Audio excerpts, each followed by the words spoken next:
কিছু ড্রাগস কিন্তু aplastic anaemia করতে পারে, সেই ড্রাগসগুলো নিয়ে আজকে বলবো। প্রথমত একটা ওষুধ খুব বেশি ব্যবহার করে আমাদের দেশে ব্যথার জন্য, সেটা হচ্ছে ইন্ডোমেথাসিন। এটা কিন্তু দীর্ঘদিন খেলে অ্যাপ্লাস্টিক অ্যানিমিয়া হতে পারে। এছাড়া যে রিউমেটয়েড আর্থ্রাইটিসে বিভিন্ন ওষুধ ব্যবহার করি, এছাড়া গোল্ড, পেনিসিলামিন, এগুলো অ্যান্টিরিউমেটিক ড্রাগস। এই ড্রাগসগুলো ব্যবহার করলে কিন্তু অ্যাপ্লাস্টিক অ্যানিমিয়া হতে পারে।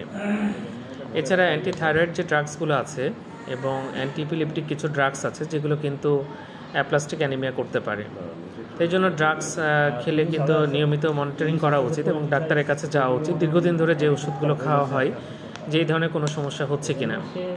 অ্যাপ্লাস্টিক অ্যানিমিয়া হলে আমাদের রক্ত কমে যায়, জন্য দুর্বল লাগে, মাথা ব্যথা করে, বুক ধরফর করে, হাঁটলে কষ্ট হয়, দুর্বল লাগে, সবসময় এরকম হয়। এছাড়া ইনফেকশন হয়, যেন গলা ব্যথা, জ্বর এগুলো আসে, আর বিভিন্ন জায়গা থেকে রক্তপাত হতে পারে, প্ল্যাটিলেটও কমে যায়। অ্যাপ্লাস্টিক অ্যানিমিয়াতে কিন্তু সবই কমে যায়, এই জন্য এগুলো লক্ষণ নিয়ে আসতে পারে। তাই ড্রাগস দিলে অবশ্যই মনিটরিং করা উচিত।